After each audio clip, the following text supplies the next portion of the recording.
Okey, hari ini Datuk Seri Anwar Ibrahim melalui peguam beliau telah mengantar satu surat notis tuntutan daripada Muhyiddin Yassin setelah mengantar surat tuntutan yang sama, bukan samalah, yang tuntutan saman kepada Zawawi tempoh hari atas dakwaan bahawa Datuk Seri Anwar Ibrahim menerima gaji 15 juta, dia kata. Sebab Anwar kan kata dia tak terima gaji. Kan Anwar kata dia tak terima gaji daripada Perdana Menteri. Dia tak terima gaji daripada Menteri Keuangan. So, untuk makluman tuan-tuan, siapa yang tak tahu, gaji satu je. Kalau dia Perdana Menteri dan Menteri Keuangan, dia tak ada dua gaji ya, dia satu gaji je. So, dalam perkeliling kerajaan, kalau seorang menteri itu memegang dua jawatan atau lebih, maka dia akan ambil gaji yang paling tinggi. Dia tak ada 2-3 gaji ya. Jangan salah anggap pula. So, yang paling tinggi Perdana Menteri lah. So, disebabkan dia tak ambil gaji Perdana Menteri, dia tak dapat juga gaji gaji Menteri Keuangan tu. Tak ada.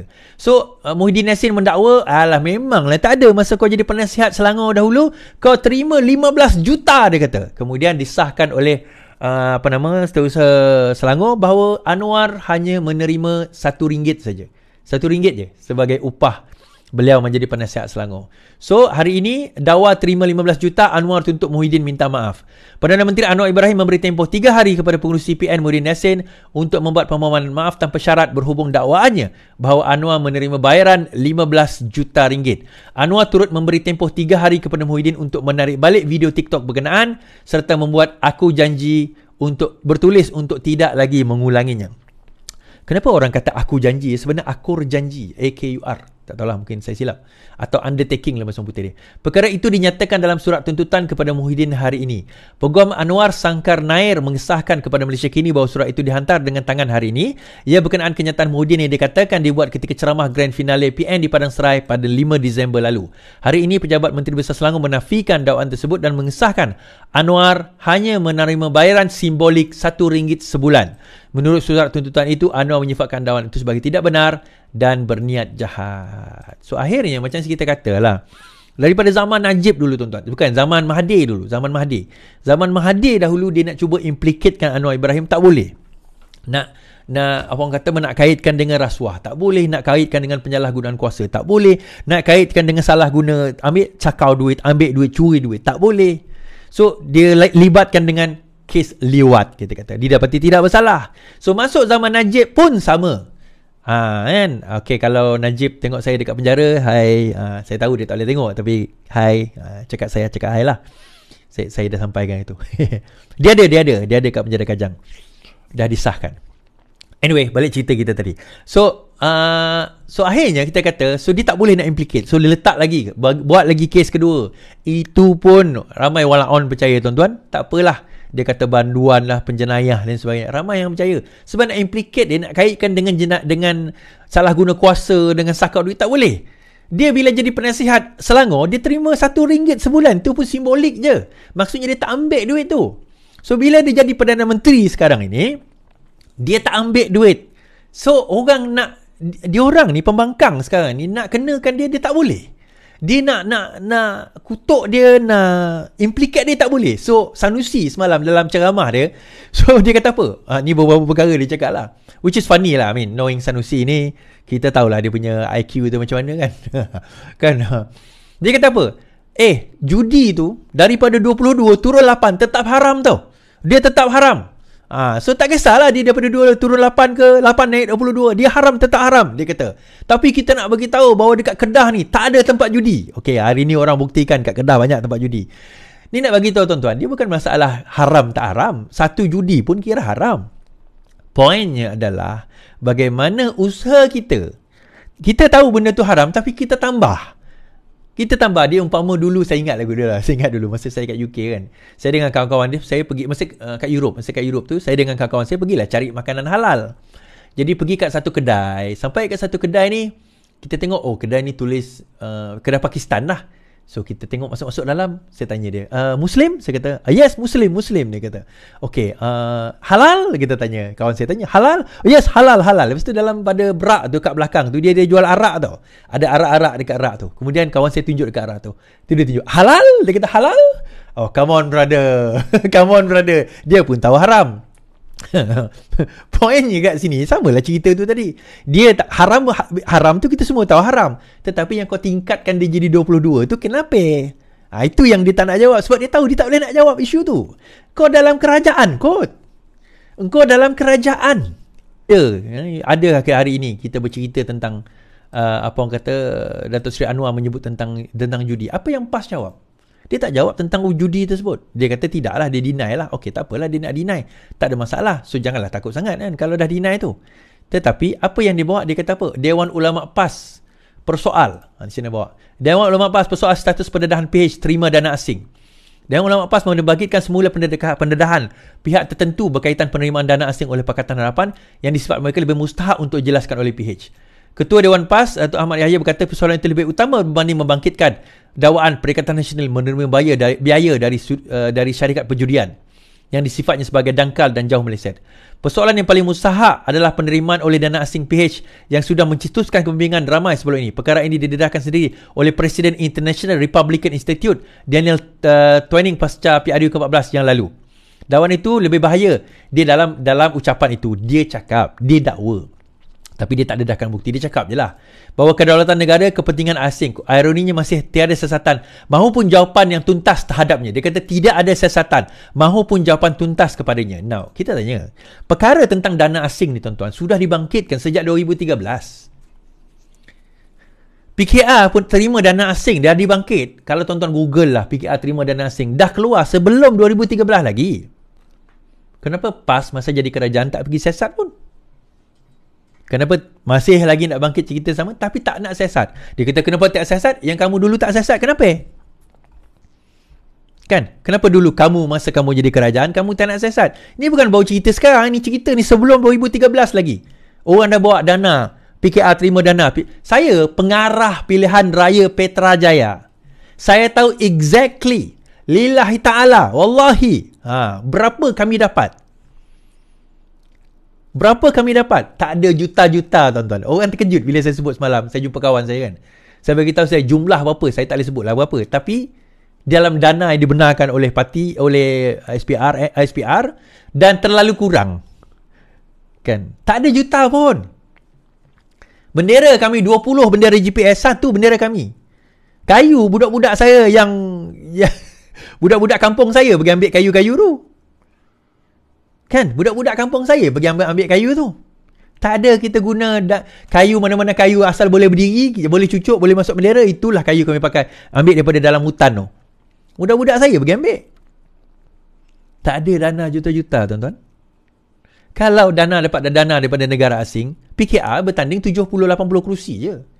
Apalah kiranya setakat 100 juta. Kalau katakanlah dana asing bagi kat kami kan. Dapat 1 juta sedap juga kan dah buat kerja. Saya nak cerita ni tuan-tuan. Ni bagi jentera yang saya nak tengok. Minta maaf kalau anda malu lah. Saya bagi jentera saya. Ialah duit token lah. Dia orang bantu sepanjang 2 minggu. Saya bagi duit dekat dia orang. Ni saya nak cerita ni. Jentera saya bagi seorang satu hari RM19. Orang terkejut bila orang dia kata saya. Saya tak ambil 1 sen. Mana baki duit daripada tolak semua tu. Dia ada baki. Saya bagi dekat 40 orang jentera saya. Bukan semua datang setiap hari lah. RM19 satu hari. Dia orang kerja, bukan kerja office hours tuan-tuan. Ada duduk situ 24 jam. Maksudnya dia duduk, dia tidur kat situ. Sebab nak bantu pilihan raya. Kita bagi ni bonus. Kalau tak ada pun bagi dia orang tak apa. Tak ada masalah. Baki saya kata tinggal RM19 satu hari, kita kira lah. 14 hari dia bantu. Tak masuk hari sebelum dan hari selepas. Saya kira 14 hari je maksimum. RM266. RM19 kali dengan 14 hari, RM266. Paling tinggi seorang jentera saya dapat. Ni jentera sebab dia bekerja. Dia kata apa? Alhamdulillah. Sebenarnya tak dapat pun tak apa. Kami bantu sukarela. Tapi dah bagi, Alhamdulillah kita terima. Tuan-tuan, RM19 satu hari, RM266. 2 minggu punya kerja. Itu pun sebab masa pilihan raya. Sebenarnya dia orang dah tolong sebelum itu. Dan selepas pilihan raya pun dia orang tolong lagi. Cabut bendera, kemaskan dewan bilik gerakan, duduk dengan kita, turunkan poster selepas pilihan raya. Seminggu selepas itu masih lagi. Bukan semua lah, tapi at least 10 ke 15 dia orang masih lagi bersama dengan kita. Dana asing mana ni? Oh, tapi is tempat kau tempat kalah. Memang dia takkan bagi banyak. Kalaulah duit itu ada berjuta-juta, kita tahu. Saya pegang semua, bukan saya pegang lah. Duit itu kita letak dalam satu akaun di mana ada benda hari saya pegang. Saya tak pegang duit tu. Dia boleh jadi saksi saya di akhirat kelak. Tuan-tuan tak percaya? Kita jumpa nanti. So sebab itu kita nak kata, kalau nak cerita dana asing ni tuan-tuan, nak cerita dana asing, tuan-tuan fikir logiknya lah. Perikatan Nasional boleh tabur bendera dengan iklan TikTok, dengan iklan Facebook, dengan budak-budak yang tak pernah kita nampak tiba-tiba naik di TikTok, di Facebook, YouTube, tiba-tiba ada yang claim hari ni, dia kata, aku tak pernah terima dana pun walaupun UKPN. Maksudnya engkau bukan orang yang dibayar. Dia ada grup ni dibayar. Ada budak saya, dia cerita, ni budak pengikut saya ni, bukan budak Sarawak ni, geng IOLTL. Dia sendiri kata, aku dapat SMS hari ni. SMS apa? Dia tunjuk SMS WhatsApp. Aku dapat WhatsApp hari ni, aku di offer satu hari 150 ke 200 ringgit untuk jadi cyber trooper PN, dia kata. Kan? So siapa yang terima dana asing ni? Ataupun dana judi? Ding ding ding, tanda soalan. So itu sekarang ini tuan-tuan, Afif dakwa Saifuddin campur tangan siasatan. Oh, takut dah. Takut. Ni nak cerita ni kan, isu dana 600 bilion ni. Ni saya nak bawa tuan-tuan Right. Isu dana 600 bilion. Afif dakwa Saifuddin campur tangan siasatan. Kenyataan Menteri Dalam Negeri Saifuddin Nasution Ismail untuk mengadakan perbincangan lanjut dengan Ketua Polis Negara Akhil Abdullah Sani berhubung dakwaan penyelewengan dana 600 bilion ketika era pentadbiran BN memperlihatkan tindakan campur tangan. Timbalan Ketua Bahagian Bersatu Dr. Afif Baharudin berkata, tindakan Saifuddin itu sesuatu yang mengejutkan. Kami mengutuk sekeras-kerasnya campur tangan politik yang jelas oleh Menteri dalam mengarahkan polis tentang cara menjalankan tugasnya. Ini adalah dendam politik yang dalam bentuk yang paling jelek, kata Afif yang juga adun seberang jaya dalam satu kenyataan. Fif, dia mudah je Fif. Yang pertama sekali, tak pernah pun Saifuddin kata kaya akan memaksa polis mengambil tindakan. Tak pernah. Saifuddin kata apa? Saya akan tengok, kita bincang dengan polis, kita akan lihat pendedahan yang diberikan dan polis akan buat siasatan sebagaimana yang sepatutnya dilakukan. So kalau tak ada buat salah, nak takut apa? Kalau Afif tak ada buat salah, PN tak ada buat salah, PAS tak ada buat salah, Bersatu tak ada buat salah, nak takut apa? Tapi tuan-tuan, hari ini saya berjumpa dengan seseorang. Mungkin dia menonton saya juga hari ni lah. Tak masalah, saya cerita juga. Dan pengalaman dia sama dengan pengalaman saya. Dia kata apa? Zaman PN memerintah dulu, dia kata, ramai orang PN ni nak pergi jumpa menteri, upfront money tuan-tuan, juta. Tak jumpa menteri lagi, itu menteri minta. Ini pegawai bawah-bawah ni, 20,000, 10,000, 15,000. Bukan benda yang pelik. Bukan semua saya bukan cerita semua menteri PN macam tu. Ada zaman PN. So saya harap zaman Pakatan Harapan Kerajaan YDPA ni, kalau ada korang berhadapan dengan benda tersebut, WhatsApp saya atau PM saya, bagi tahu nama pegawai tu. Aku gegar dia. Saya tak ada jawatan dalam kerajaan ini, so saya tak risau. Kita gegar dia. Jangan ada pandai-pandai keputusan politik ke, pegawai khas ke, sulit ke, menteri ke, tiba-tiba nak minta duit upfront. Kalau nak kena penampak Iswadi murni, silakan. Ni kerajaan YDPA ni lah. Kalau nak kena penampak Iswadi, bukan penampak fizikal, penampak live lah. Silakan. Okay? So kita dah cerita kat situ. So kalau tak takut, buat apa nak risau? Apa nak risau? Betul?